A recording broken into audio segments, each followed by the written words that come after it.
morning, good afternoon, and good evening, everyone, and welcome to Cities on the Frontline speaker series session on unlocking urban resilience through public financial innovation.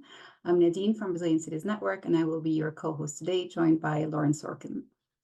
For those joining us for the first time, Cities on the Frontline is a virtual thought leadership speaker series featuring solutions by cities for cities.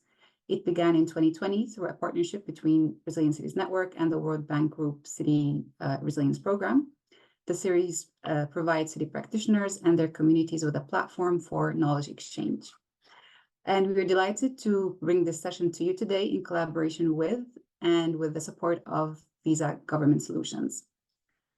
So as we all agree, in a rapidly changing world, cities face unprecedented challenges. From pandemics to climate change, the 21st century presents both obstacles and opportunities. And now more than ever, these challenges are interconnected. And our latest report, Cities That Thrive, Public Financial Innovation as Catalyst for Urban Resilience, it's a partnership, of course, between the Visa, Resilient Cities, and StateUp, explores how city governments can achieve rapid progress by integrating public financial technologies into their resilience practice. This study delves into the transformative power of public financial technologies in building urban resilience and how by integrating these technologies and solutions, city governments can achieve rapid context-driven progress. And what makes the study special is that it analyzes initiatives from various cities within our global network by highlighting the innovative and pioneering efforts being made to strengthen urban resilience. This study offers you with valuable insights on the current landscapes, how cities worldwide engage with public financial technologies, and it provides you with a glimpse of new emerging trends of leveraging innovations. And of course, our favorite part, which is the city stories, proven approaches to developing a robust public finance ecosystem. So we invite you all to explore our study, accessible at futureready.resilientcitiesnetwork.org, and we will make sure to leave the link into the chat box for your easy access. So speaking of city stories, today we bring together experts from London, Broward County, and StateUp to share their digital approaches and lessons learned. We hope today's discussion will inspire urban practitioners worldwide on the path to a more resilient future. But before we start, let me remind you of the intention of this speaker series and the ground rules for the conversation today. The purpose of these global seminars is to have an open and honest learning conversation. We ask you not to attribute any comments unless you have the persons express the intention to do so. We can help you obtain this permission, of course, if needed. So today we have more than 400 registered participants on this call. So to facilitate the discussion, we ask you to write your questions on the Q&A box. And of course, feel free to introduce yourself in the chat box as well. And of course, please note that the recording of the session, as well as the summary and the presentations material, will be posted online on our website, so look out for these. And now, without further ado, let me move on to our distinguished speakers today. First, we have Dr. Tanya Piller, founder and CEO of StateUp. Tanya leads StateUp and the Digital State program at the University of Cambridge, and she has extensive experience working with governments and organizations globally on technology innovation policies and digital governance. Next, we have Phil McChesney. He's the Assistant Chief Innovation Officer and Director of the Consumer Protection Division at Broward County, who has joined us despite the local emergency state in the county today due to inclement weather. So thanks for being with us, Phil. Philip leads the innovation unit in Broward County, and he provides business intelligence and technology solutions to enhance decision-making at the city-county level. And finally, we have Theo Backfill, London's first Chief Digital Officer, who leads digital transformation and smart city initiatives, and also leading innovative technology adoption and data-driven approaches to improve the public services in the city. So welcome all, and we're very much looking forward to the discussion today. So let's dive in, and join me in welcoming our co-host for today's session, Lauren Sorkin, who will kickstart the discussion with our speakers. So Lauren, over to you. Thank you. Thank you so much, Nadine. And it's really wonderful to be back in community in Cities on the Front Line today. And thanks for everyone who's joining us. Today in our session, it's really wonderful to have you with us, Tanya, Theo, and Phil. So thank you again for making the time. My first question is really for you, Tanya.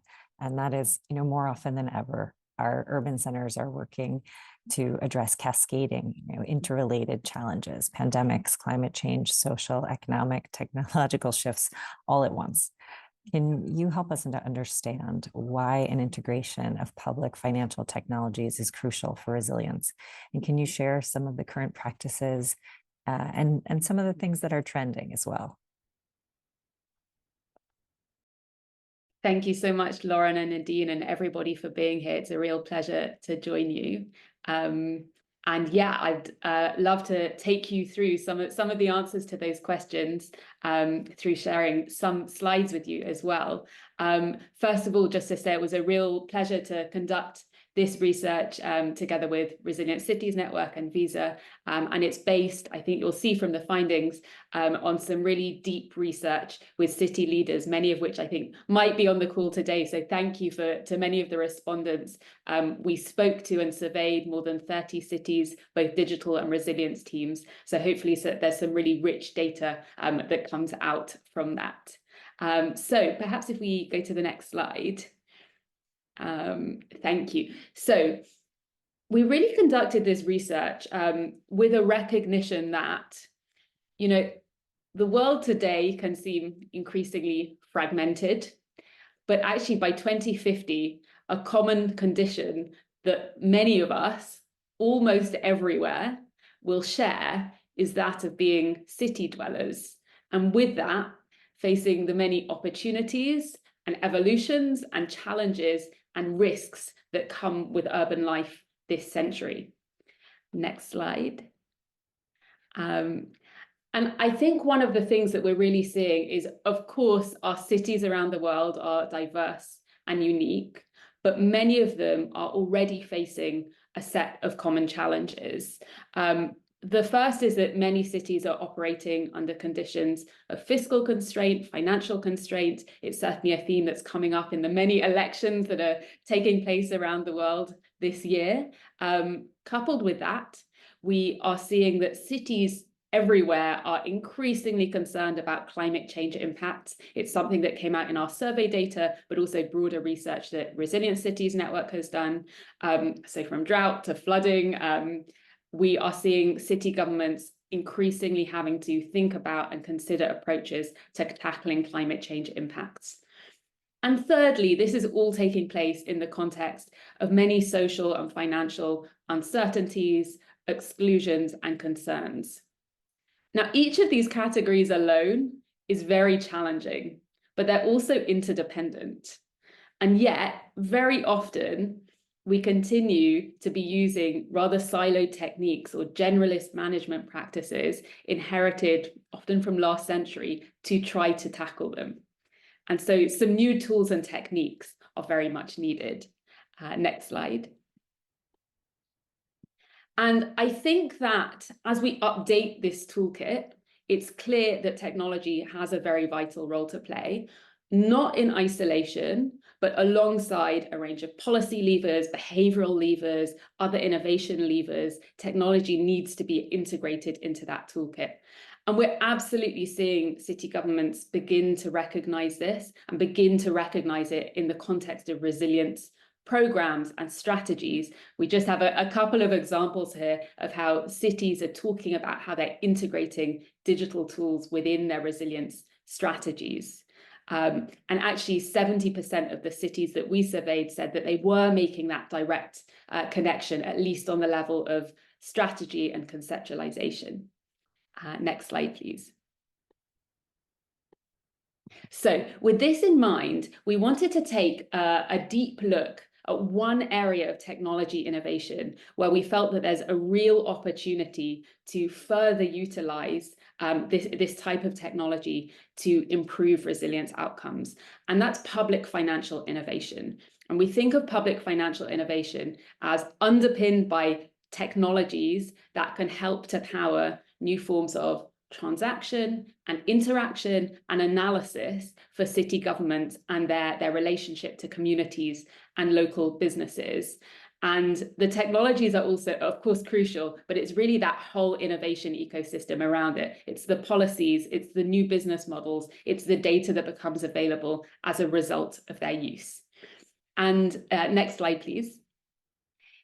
If we take a look, what we discovered is that when it comes to public financial innovation, actually in practice, although there is a narrative around greater use of digital technologies to meet resilience outcomes, when we think about PFI, in practice, cities are often only at the foothills of what's possible. And I think we can see this in this data here. So if we look just maybe at a couple of categories, we see, for example, that cities rarely use insights from payments data, for example, to predict and plan for food shortages and to ensure food security. Similarly, to disperse emergency payments to residents during floods or following an earthquake, where there's that need for urgent response.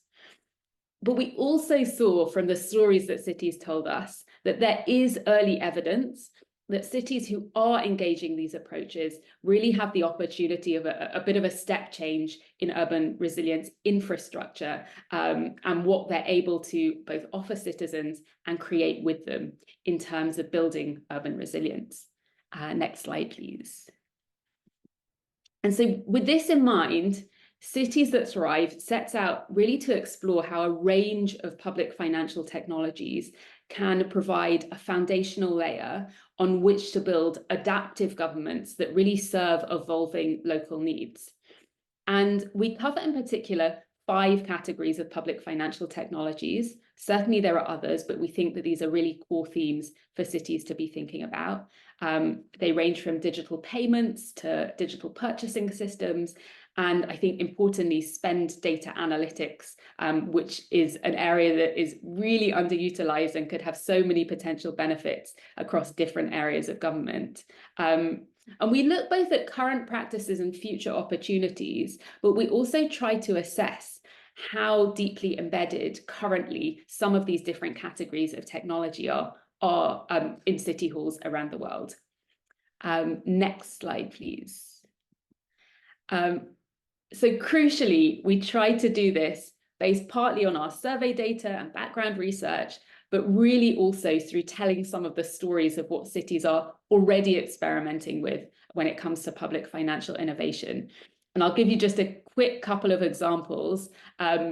I don't know if we have anyone from Mexico City or Singapore on the call, but in Mexico City, there is a program called My Scholarship to Start, which disperses payments to children registered in school in Mexico City. Every child registered in a Mexico City school is eligible, and it provides payments to them that are able to be used in a variety of local shops, including hyperlocal shops, specifically for educational items and resources. And so it has that dual benefit of both encouraging children to stay in school, but also supporting hyperlocal economies. So it's a nice example, I think, of being able to achieve a couple of different resilience outcomes through this one particular approach. And in Singapore, it's been really interesting to see how they're using payments data to understand how tourists move around Singapore, and also then to support local businesses who are not yet part of the digital economy. And there are many other cases for you to take a look at in the report. Next slide, please. We really focused on these case studies because we heard a message from many people that I think was summed up nicely by one city official who talked about the idea that it's really important to see what fast leaders are doing if you're kind of programmed to be a fast follower, a next adopter who tries to tailor what you've seen before. Next slide, please. Okay, so with this in mind, I think it's also important that I think many of us on this call will recognize that while we would all hopefully like to embrace different forms of public innovation, there are always barriers. I think this was a very consistent message, again, from our research. There are many different types of barriers. They can be structural, behavioral, but we think broadly it's useful to think about them in these 5 categories. So organizational barriers, such as silos between different teams within city governments. There can be knowledge barriers, including between the public and private sector. There are gaps in infrastructure, both digital infrastructure and physical infrastructure to support this ecosystem. There can be regulatory gaps or heavy-handed regulation that provides a barrier as well. And finally, and I think this is something we heard from more than 80% of cities, there can also be cultural barriers and risk aversion to trying new approaches. So in the report, we do try to suggest some ways forward and also to think quite specifically about different actors who might take responsibility around addressing some of these barriers. Next slide, please. And I won't go into all of them in detail here, but I think the core underlying message is really about the need for an ecosystem-based approach and the idea that both the resilience challenges and the barriers to innovation are too complex, either for any government to address alone or even any department within government to address alone. And they really need both that collaboration within government. And Theo, I think what you told us about that, that I've put on the screen here is really, really relevant. This idea of a need for a more collaborative approach between, for example, digital and resilience teams, but also for governments to be collaborating more closely with those who are external. So whether that's their local residents, whether it's startups and SMEs who might have innovative ideas, developing out a more of an ecosystem-based approach is critical. And I think the key underlining message is really, if you are a government, don't keep your problems to yourself, but share them with others and be open to some of the ideas that might come in. So next slide, please. Thank you. So I'll leave it there and I'll just say, I think that we have a lot of people from city governments on the call today, but really wherever you sit within that ecosystem or wherever you'd like to sit, I really hope that you'll use this research as a resource. And of course, don't hesitate to make contact if you'd like to discuss it further, if you'd like to think through how it might work within your city. And I'm looking forward to hearing many other perspectives. Thank you. Yes, thank you so much, Tanya. And we're very pleased with the report, and we encourage everyone to have a look at it and learn more about what's happening in the digital resilience realm, and also deep dive into the city stories that the report provides. And then speaking of the city stories, we have London and Broward County, as we mentioned. And I would like to start with Theo. So Theo, we know about the Smarter London Together plan that treats data as infrastructure and enabling strategic city planning. So I would like you to tell us a bit more, please, about the roadmap and how it has helped London to plan more strategically across its departments, and how are you ensuring that the data sharing that's happening between the public agencies being utilized for the public value, and how it's not really leaving it with harmful impacts. Can you tell us more about this, please? Well, thank you, Nadine, and thank you, Tanya and Lauren, for the opportunity to come and address you, tell you about London's story. I was appointed as London's Chief Digital Officer in 2017, so 1 year into Mayor Sadiq Khan's tenure. And really what I inherited was a city government that had kind of explored the smart city concept in rather an academic way. It was all about kind of university partnerships, good as they are, there was a lot of words on PDF rather than a kind of concrete plan for action. And for me, fundamentally, how we share data and use it to create great services for the people that we serve and also those that serve them is fundamental. But you can't just treat the issue like a data issue. It's also a cultural issue, and it links with other, I think, quite foundational issues. So I've got a phrase that I often use called fix the plumbing.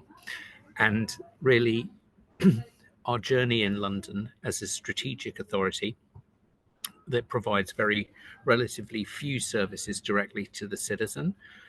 Those are provided by our 32 boroughs, each with a population of approximately 300,000 people, and we're the strategic authority that sort of sits above it. So in a sense, I'm talking about like, how does a region or a city region approach this issue? We identified four or five key areas, key things that we had to do in order for us to really gain that value from data. Firstly was improve our connectivity infrastructure.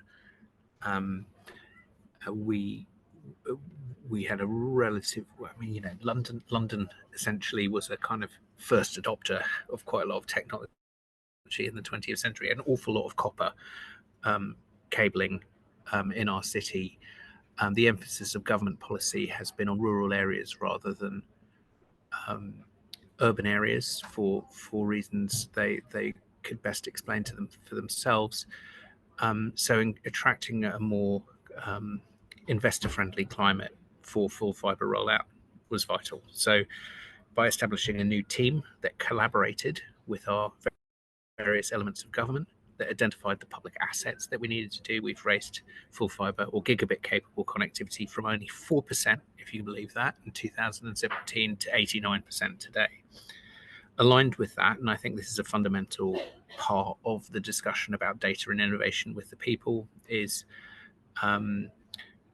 a really solid program on digital inclusion. And by that, I don't just mean connecting homes and businesses. I mean basic digital skills for residents, providing people with a upcycled laptop from public sector bodies. When their laptops are retired, we recycle them and we give them out via a civil society organization called Good Things Foundation, which also helps connect people with the skills offer.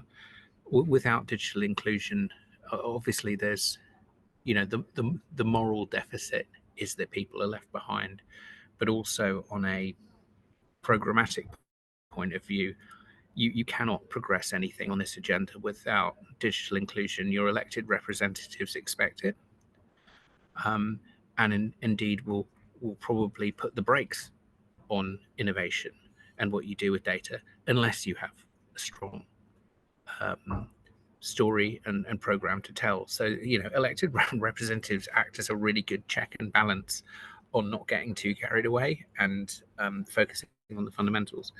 The second area is a data platform.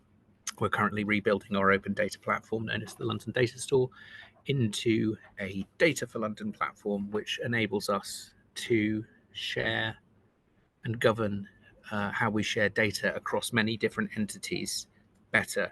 So I'm not talking about a big smart city platform that kind of agglomerates everything into one place. I'm talking about a data library of where the data is in our city, whether it sits with universities or our 32 boroughs, or with the National Health Service, or with Fire Brigade or Transport for London. Our data library effectively will enable the easier search through catalogue of where this critically enabling data is for our city, so we can do more with data than we've done in the past. Allied to that is our third area, collaboration. We set up a city regional collaboration body, which includes all of the innovators from our London boroughs for the first time in one place. And they are essentially a design thinking body with extra data analytic and program management capability that allows more of our boroughs to do more things together. So instead of being a city that had that was kind of almost emerging as a theatre of pilots at a local level outside of the transport zone, we are able to link needs together so that more of our entities can work together in a consistent way, whether they're creating a digital service, they're doing service design, or creating a data service. So the London Office of Technology and Innovation helps us drive that, and also works closely with us on open innovation and open innovation calls. The fourth area is trust. We established the Emerging Technology Charter for London, which is a kind of North Star on how you should pilot and deploy emerging technologies in our city. Again, there's a question, especially around some of our deployments, like facial recognition technology being one, but also the kind of smart city sensor play of people asking about how did you design this? Who are the commercial partners? Why aren't they in the open? All of these basic accountability issues, we needed a framework so we could say to people, look, this is our guidance. And effectively, the foundational principles behind that are the ethics of UK GDPR, which contrary to what some people might say, I mean, after Brexit, we still did adopt European data protection law, and it's alive and well here. So those are the foundation parts of our trust matrix on emerging technologies. And the fifth area really is about leadership and boldness.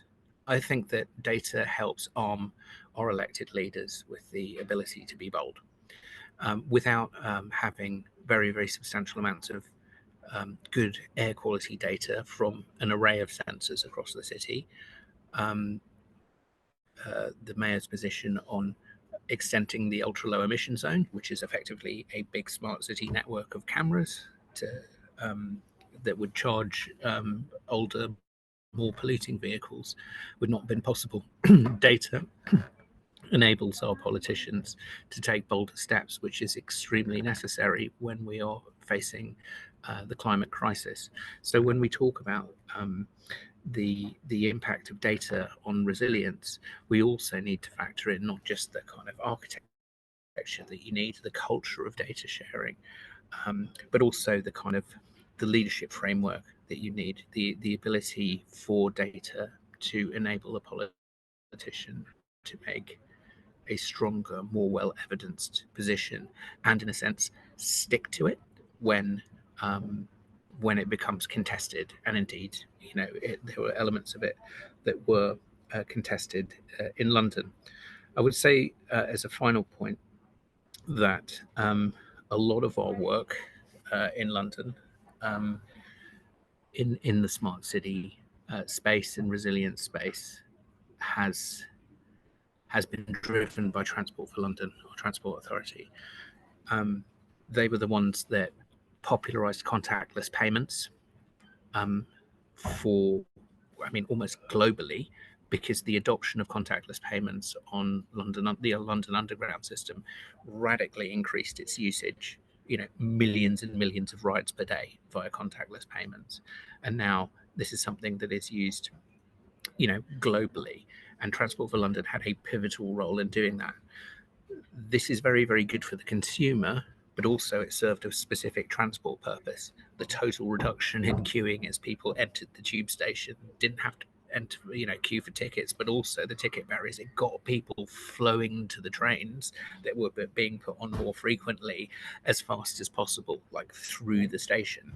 And Transport for London has been a real innovator at this level, as it has on open data, and which powers wayfinding in London and helped create wayfinding apps like City Mapper, powers Google, and also more recently, because of the data maturity of the organization and the talent it has there, has been able to form a partnership with Google Maps to change the algorithm on Google Maps wayfinding, which historically has been a bit car-centric. It tells you the fastest way from A to B, how to get to A to B in an internal combustion engine. But we changed the algorithm with Google Maps so that in London, and this is available to those who can adopt globally, the algorithm now points a cyclist in the direction of the safest, less busy cycling route on a road home. And this is also augmented with some augmented reality, which is being trialed. That is available globally. And I think that reinforces the kind of point that, if you invest not just in kind of the tech, but actually invest in the capability of data, you can not only do better things yourself, and you can also do them at scale, but you can also form partnerships with the companies that are out there that really have really have additional power to change things. Thank you.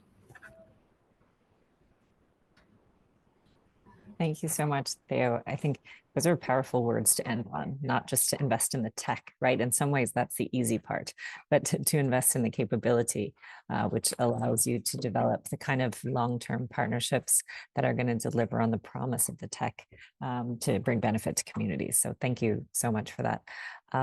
I want to turn to Phil now. And Phil, thank you for joining us today. As we were talking about just before the session, Broward County faces down resilience challenges and is having really a resilience moment right now that I'm sure you're going to talk more about. And so being able to pose this question to you today of all days seems more than appropriate.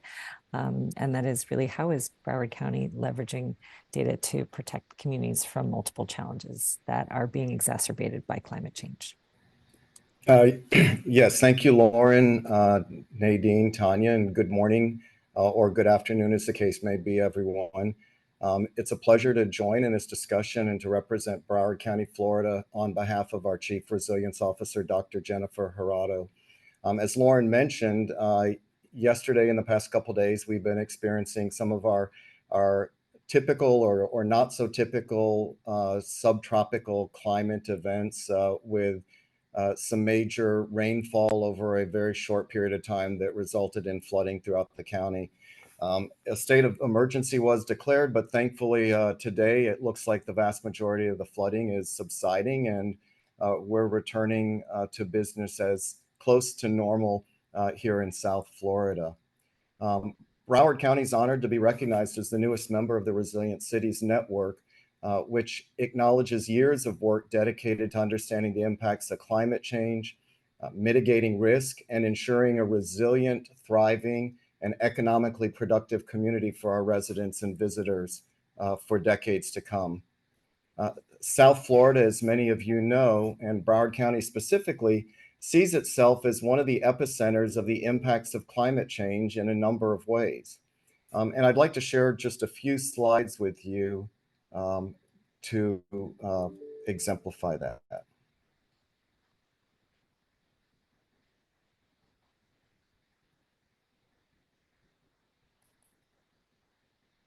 So hopefully everyone can see my slides.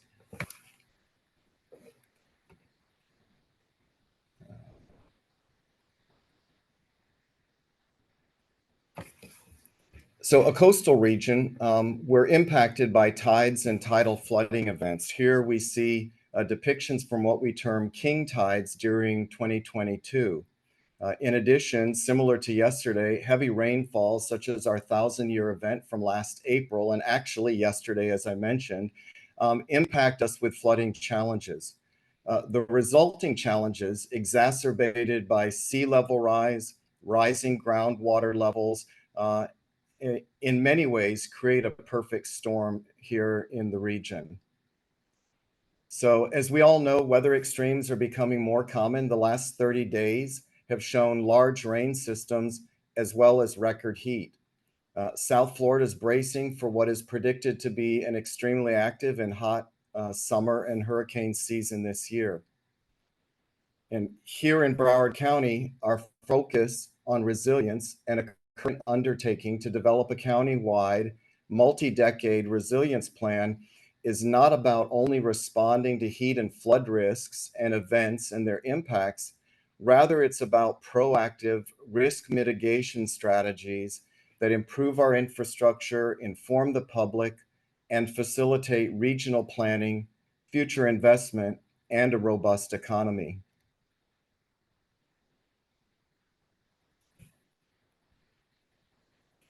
As you've heard previously, the digitization of county public services and information are an important component of our resilience plan, making services, information, and data available and accessible to all county residents.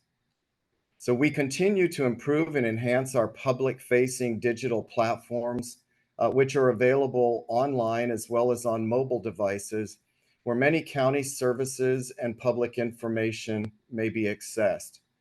These include not only payments for utilities or service requests, but also other various applications. What I'd like to do now is just spend a few minutes sharing two initiatives Broward County has undertaken to support public financial innovation as a catalyst for resilience.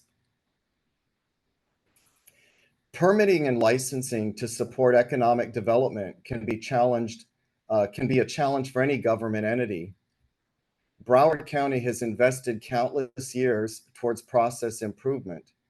Similar to what you just heard about the City of London, rather than one local government entity, Broward County is actually comprised of 31 municipalities, each with their own permitting process and systems, including separate requirements for here at the county level. And to address and simplify the challenges requiring residents, businesses, and developers to toggle between their respective city and county requirements, we built a single point of access connecting both that we call ePermits One Stop. This initiative began around 2019, and over the ensuing 4.5 years, all 31 municipalities are partners in a platform that informs and educates while facilitating ease in permitting applications and thereby supporting efficiency and fostering investment, growth, and development for the region. Not only permit applications and status, but tracking, understanding, and reporting data are all important aspects of digitization efforts supporting resilience. Not only do we manage data in real time related to permitting and other services, but just this year, Broward County launched its first citizen data portal.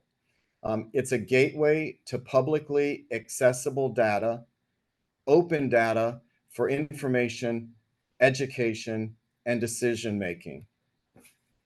The portal is a single point of access for all county data. And as Theo was saying, the data doesn't reside at the portal. It actually points to the data where it resides and within the organization it resides.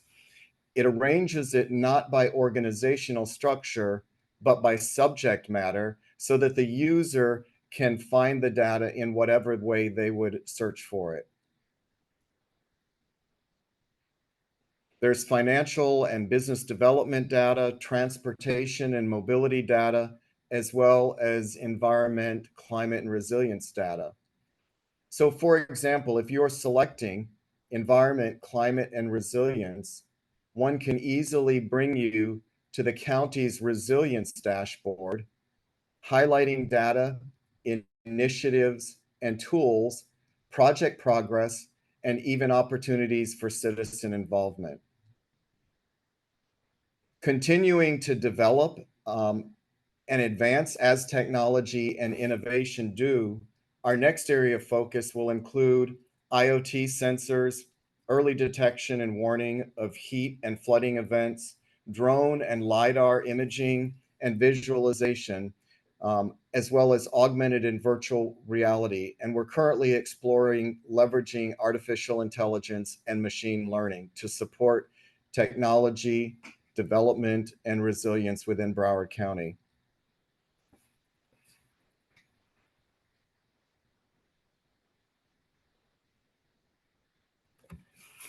Broward County is proud to be a member of the Resilient Cities Network, as well as valuing our regional and national partnerships as we proactively plan and build a plan that strives to ensure a resilient and economically thriving region for decades to come. And I thank you for your attention and look forward to your questions. Great, thank you so much, Phil. It's great initiatives, and it's also great to see the alignment with what Theo presented, all these tools that are being developed to accelerate urban resilience, but putting citizens' need at the heart of it. So it's very inspiring to see. Thank you both for this. And I would like to take some Q&A from the audience. And the first question is for you, Theo. So we have a question from James, who's asking about how is London stimulating investor-friendly environment to build more digital city? And he's asking about what makes investors skeptical in investing in digital city programs and how we can overcome this. Any insights from you, Theo? Yeah. Okay. So a number of points here. One is certainly on connectivity infrastructure. We had no support from our national government. I mean, like crumbs, basically, and the to do that investment would cost billions.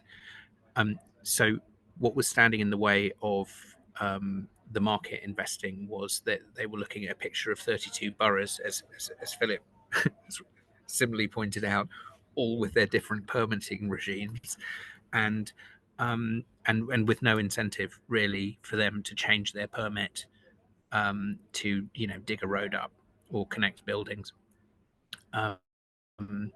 with another. So we set up a new team to do that, and we incentivized the boroughs to get involved. And we had to do quite a lot of leadership of like why it was in their interests, and why the bottom line and economic growth would happen as a result of it. So in short, I believe in this era we can't rely on old silos to do that kind of work. We need to create new teams and new incentives to bring people together. As a result, the investment flowed in because essentially we were listening to the investors and saying, "This, what do you need to happen?" And a lot of it was just cutting through some administrative hurdles that allowed the investors to the telecommunications companies to go back to their investors, saying, "Look, we're getting better signals here. Can you, kind of turn the taps on the money?" Which then enabled them to come back to us, going, "We have the money to invest in your area." Very briefly, the second barrier to investment over a city region level in connected networks is that things get stuck in pilot stage. We've kind of used the phrase before, sort of like a theatre of pilots. It was very difficult to present a market opportunity across our city in some areas. If we look towards what we want to do for net zero, fundamentally cities need to be market makers. We need to present the market with an opportunity that says these homes of these type over these administrative districts need this kind of work, and we need to present them and work with private investment with the kind of data that can be turned into a business model. This is no easy task, but it is a use of data that we need to be better at, and better at having that discussion, because fundamentally a lot of our challenges around climate resilience or net zero energy efficiency, whatever aspects you want to call it, will involve private investment, not just government investment, and not just individual behavior change as well. And the final point, sorry, I'm going to go with a long answer to this question, is on a practical level with cities, you need a story, right? You need to be able to tell the story about how your city is becoming smarter, and what your purpose is, and how your leadership backs that. And that story, I've been in the job for 7 years, has always been, there have been consistent threads, but it's always been changing, and it's always something that council officials, public officials need to be thinking about. What is your story, whether to the investment community, citizens, or others? It's really, really important part of our job. Thank you, Theo. We've got another question in the chat, and this really goes to all of the panelists. It's actually coming from two of our participants who are both asking about global goods and using technology and digital tools to think about both climate change and specifically about ecosystem services. So question comes in from Dhruva Paidal from Nepal, from Kathmandu, and also from Ilya Azarov, who's coming from New York City. And they would like to hear about how you're seeing cities valuing ecosystem services using digital tools. How is that being accounted for? And is it actually being leveraged for investments? So are there ways that the city is, or cities, Tanya, if you've seen cities, valuing their ecosystem services using new digital technologies?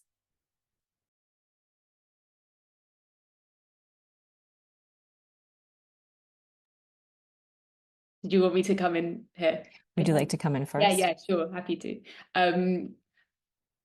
Before I come to that, I just maybe have one quick follow-up point also from what Theo just said, which is the point he mentioned about pilots and things getting stuck in pilots. And I actually think it slightly relates to this question about global goods as well. I think that this is a real challenge, and often, of course, there are budgets for piloting programs and technologies and approaches, but there isn't necessarily the longer term vision. Now, of course, pilots are great. They get us to experiment. Hopefully there's a good evaluation process around them, so they become a learning tool as well. But I think this is something we very consistently hear, both from city governments, and particularly if these are pilots with private sector providers, startups, that they don't know where to go next. And particularly if you're looking at startups and SMEs, they don't necessarily have a clear route from a pilot to the broader procurement system and process. So I would absolutely say that for cities that are thinking about kind of pilot approaches to technology adoption, where possible, to have that longer term vision is really, really critical. I also think, though, there is an opportunity to use pilots to expose technology, both companies, but also goods and products developed in governments to other markets, to really showcase what's possible and actually use pilots as a platform from which to demonstrate what's possible then to other governments, to other countries who might be able to use the technologies as well. Of course, not in a kind of cookie cutter way, but very much tailoring it to the local context, to the local policy environment, and to how local people work. So I actually think that pilots kind of have their use, but it's all about that long-term vision. In terms of the piece around kind of the global goods, I guess there are a couple of things. First of all, I think, of course, spaces like this and the work that the Resilient Cities Network does in terms of exposure to peer-to-peer learning and idea sharing, and where possible data sharing, is really critical.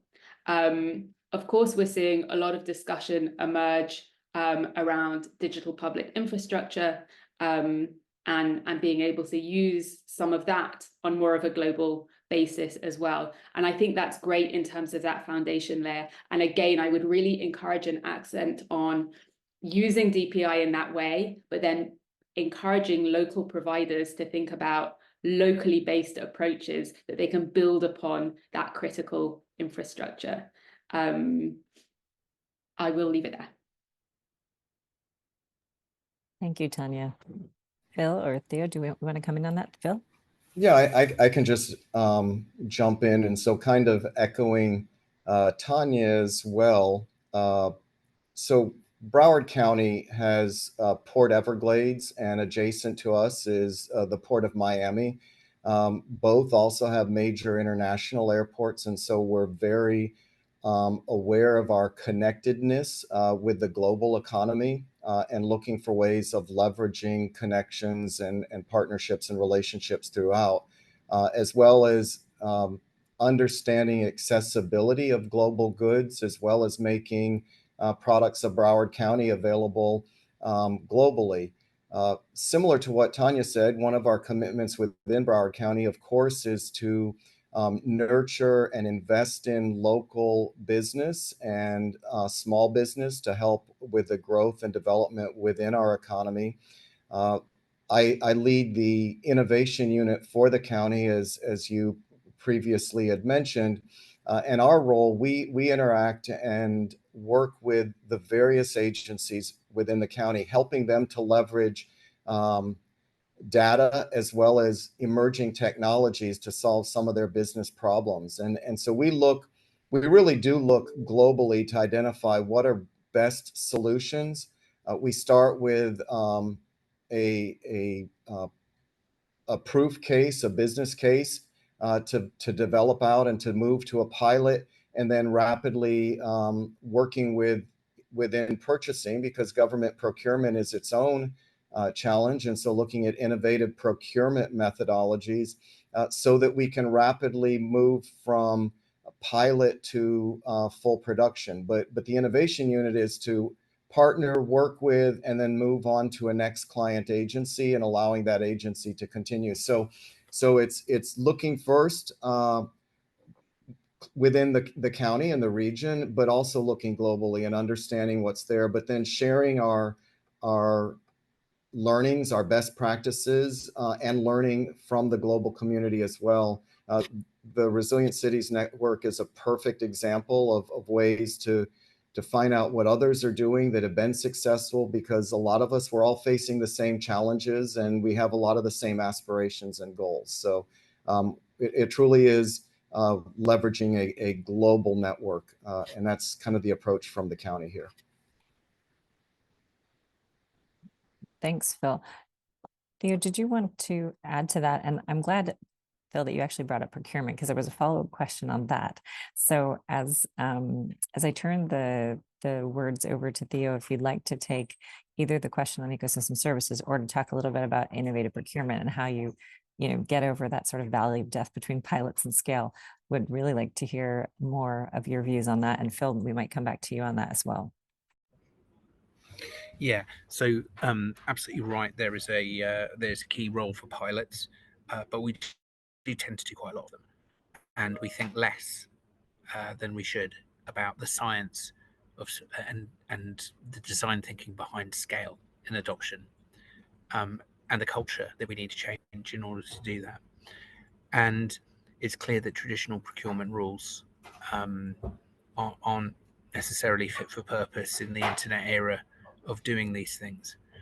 I'm just reminded of a really exciting project that we did in the southwest of our city, in a kind of collection of London boroughs known as the South London Partnership. So it's a population of approximately 1.8 million people, and they started experimenting with Internet of Things, or sensor networks, connected networks, on a range of use cases. Really talking to the kind of experience of the of the council officers on the ground who are dealing with how to deal with a street that floods all the time, how to deal with the illegal dumping of waste known as fly tipping in the United Kingdom. Something that kind of like really annoyed residents, but we could do relatively little about, apart from like occasionally clear it up. And in all of these use cases, and there were about 40 in the end, they developed a process where they could get from discussion and idea to testing the hypothesis within 8 weeks. And that's phenomenal. And then they could go forward to not just procuring for their borough, but the 5 boroughs around them. So suddenly that was interesting to the market.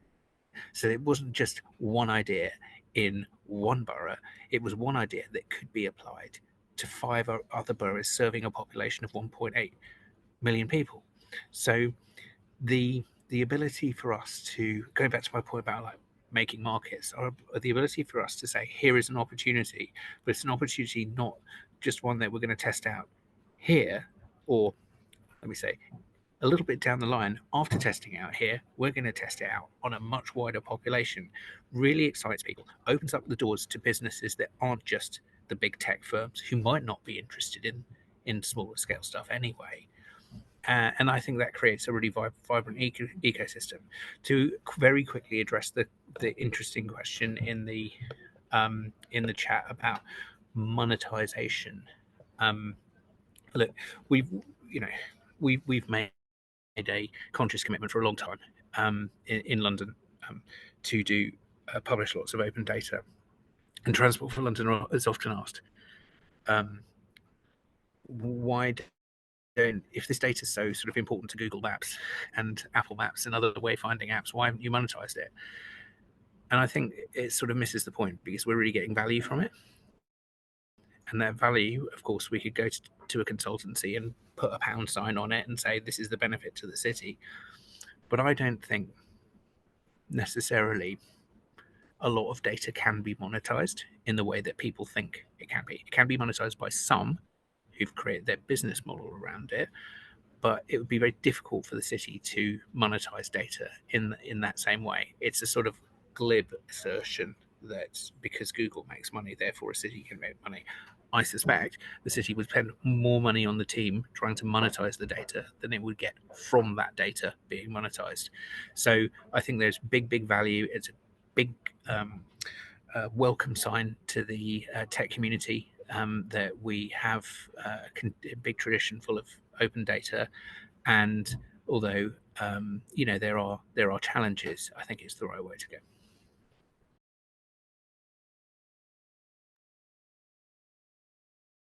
Bill, I wanted to give you a chance to come back in on that question as well. Certainly. So our county leadership, as well as our purchasing division, are really committed to business economic development, investment, and finding ways to rapidly move through that system.